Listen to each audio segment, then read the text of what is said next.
Bismillahir-Rahman-Nir-Rahim. The status of Hadeeth in Islam. Through the Quranic and historical perspective.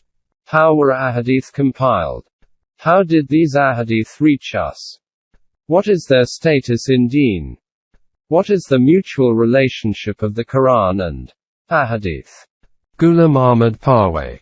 Muhammad Aslam Jairajpuri. 7. The status of Ahadith according to some famous Ahel Fikero Ilm. Intellectuals. What the status of Ahadith is according to Allama Iqbal has been discussed previously in Chapter 1. This reality was also made clear at that point. According to the statement of Allama Iqbal. As to what the doctrine of Imam Abu Hanifa and Shah Wali-ullah was. Regarding this, the ideas of a few other intellectual scholars are presented next. 7.1 Maulana Obaidullah Sindhi. The name of Shah Wali-ullah Muhaddis Delvi requires no introduction. Maulana Obaidullah Sindhi was considered a great jurist, thinker and orator.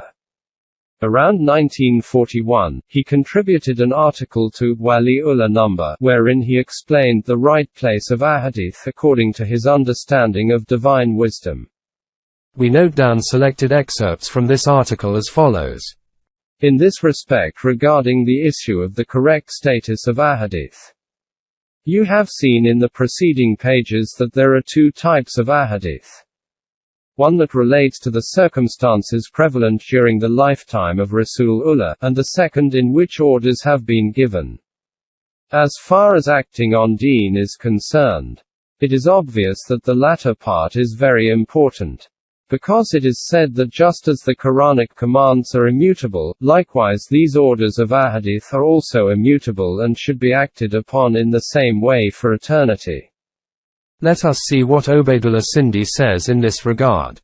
He writes, "Let it be clear that when implementation of fundamental laws begins, then certain explanatory laws are devised according to the state of the population. The difference is that the fundamental laws are immutable whereas explanatory laws can change according to need. We call these explanatory laws Sunnah, which Rasulullah and after him 3 caliphs devised in mutual consultation with the central organization of Muslims. After the Uthmaniyya Caliphate this system disappeared i.e. all tasks should be decided following mutual consultation. The Hanafi jurists acknowledge Sunnah as a common point of agreement between Rasulullah and the 4 caliphs, and this is our opinion as well. And this Sunnah will emerge from the Quran itself, which in today's terminology is called bylaws. The original fundamental laws are fixed and defined as a matter of principle. While bylaws of that period were different and now they will be different and changes will be made according to the requirements of the changing times. New rules will be formed and this is what is called fiqh. This means that for the establishment of the divine system the explanatory laws, bylaws, formed by Rasulullah and the 4 caliphs in the light of the Quran is what is known as Sunnah. In other words, fiqh of their time. These bylaws will keep on changing in every era, but the actual laws, the Quran, will remain unchanged as a fundamental source. 7.2 Status of Ahadith is the same as that of the Bible. The Quran has declared the previous books of revelation as being tampered with i.e. because those books are not in the original form in which the messengers of Allah gave them to each of their ummahs. It is known about the existing Bible that his disciples compiled it after Jesus. Maulana Sindhi states that the status of the books of Ahadith is similar to the Bible. It is now obvious that if we cannot declare the Bible as being the true words of Jesus, then how can we declare with surety that Ahadith are the sayings of Rasulullah? Maulana Sindhi writes, if, according to the terminology of these people, we equate the previous divine books with the books of Ahadith of those days, then according to the rules set earlier, these cannot be considered authentic. If these people acknowledge this fact, then all issues will be resolved. In our books on Ahadith there is unanimous opinion that they contain incorrect narrations. Also in these books of Ahadith the same events have been narrated in different ways. In many of our books on Ahadith the writers have kept on making mistakes which the research scholars keep correcting. After this, if we place all the 4 Bibles side by side with our 4 books of Ahadith, Bukhari, Muslim, Abu Dawud, Tirmizi, we will find barely any difference. This revelation as a whole has been confined within the Quran and not anywhere outside of this. Then in the same way that the disciples of Jesus compiled his Sirat in which his sayings and deeds were collected through their individual efforts, the Muslim Imams of history and narratives also wrote about the Sirat and history of Rasulullah and his time. Books based on the history and Sirat of Rasulullah which are based on such narratives are called books of Ahadith. These are neither revelations nor revelation protected like the Quran and are therefore not authentic, like the Bible is not authentic. In the margins of Obaidullah Sindhi's Persian article, there are notes written by Shah Sahib whose translation is as follows. For the divine book, there are 2 prerequisites.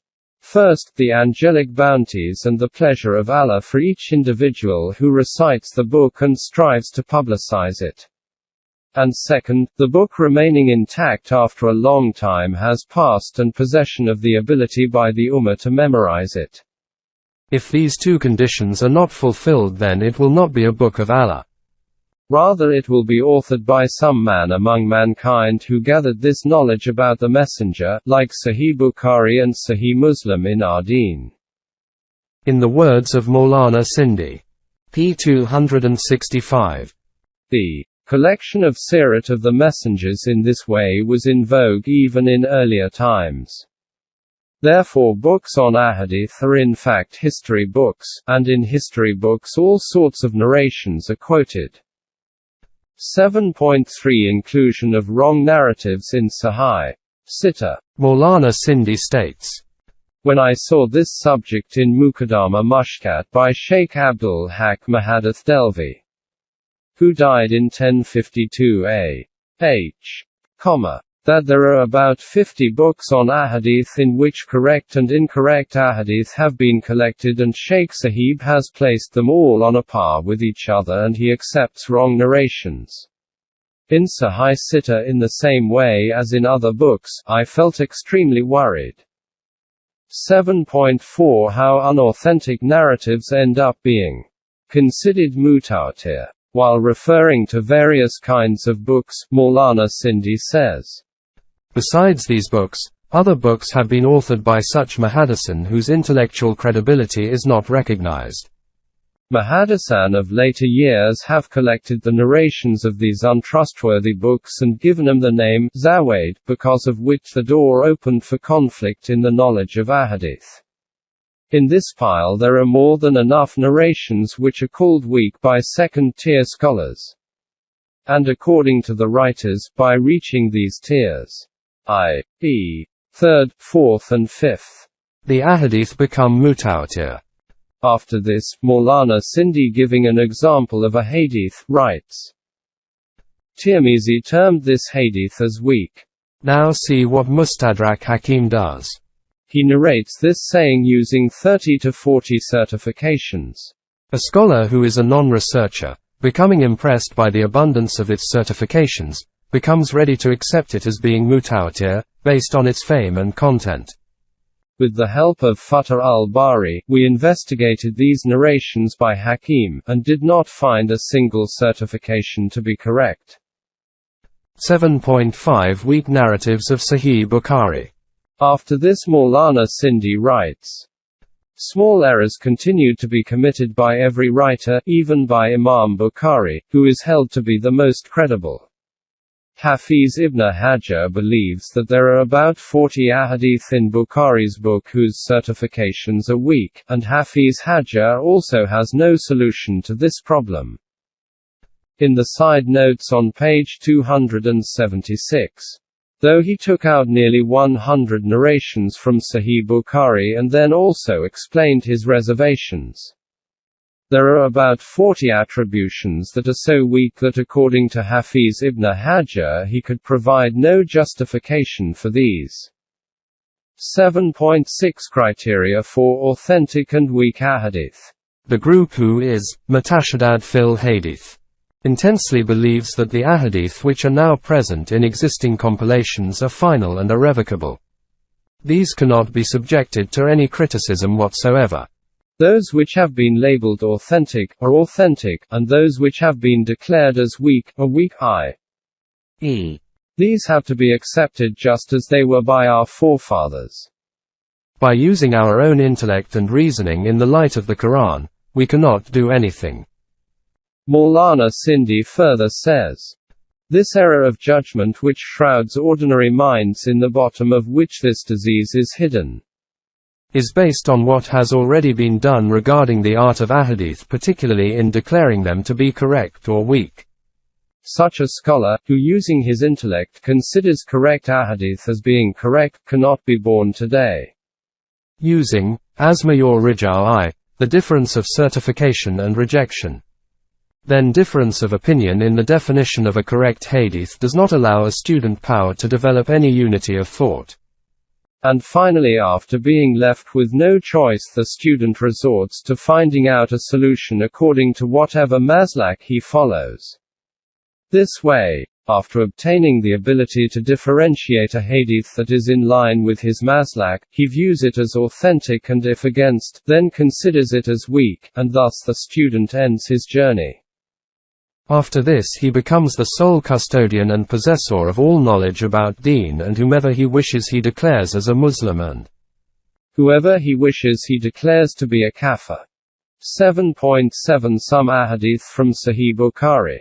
As is known, there are certain such narratives in our books on ahadith which send shivers through our spine when they are attributed to Rasulullah. See what Maulana Sindhi says in this respect. The more my attention increased towards the Quran, and the more it became difficult to make young students understand some ahadith of Bukhari, the greater became my hesitation in my previous belief. I have never been convinced that if education about deen is given to students of Arabic madras it would be satisfactory. But if the same education is given to college students, it would be unsatisfactory. If such is the case, then that education cannot be that of true Islam, because the Quran is revealed for the whole of mankind. If we cannot educate college students on the pattern of Arabic schools, then what can we teach non-Muslims? As for my reservations about Bukhari and why I cannot teach this book to a new convert from Europe, I do not wish to go into these details in public. To those who have completed their education or are nearing completion, I will relate everything when sitting in discussion with them.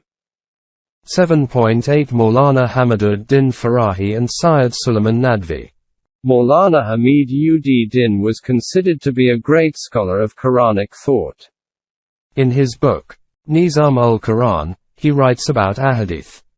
Bear in mind that the majority of ahadith are weak and only a minority are correct. Hadith, consensus, and the writings of earlier authors are none of them free from doubt and conjecture. I have seen certain narrations which tear up the roots of the Quranic verses. Most of the Ala Hadith have accepted in their hearts that there is no iota of doubt in whatever has been narrated in Bukhari and Muslim. Therefore we write about some objectionable material so that you could understand that Allah has forbidden us to declare scholars as God. So we are not ready to believe in their illogical thoughts and expressions. An article was published by Allama Hamid ud Din Farahi and his student Maulvi Amin Hassan Islahi on the study of ahadith in the February 1942 issue of Mu'arrif. From Azamgarh, India. The editor of the magazine, Syed Suleiman Nadvi, did not write any dissenting note. This means that he too was in agreement with their thinking. Let us consider what they had written. The second thing is that Maulana does not agree with the opinion of these people who view all narrations of Bukhari and Muslim as beyond conjecture. And this is not some new or strange thing written by Maulana Hafiz ibn Hajar and Sheikh Abdul Haq Muhaddith Delvi also do not consider these two books to be free of conjecture. The only book free of conjecture under the heavens is the Quran. After this it is written, we should only accept those narrations which testify to and support the Quran. When there is a difference between the Quran and Hadeeth, the Quran will be the deciding authority.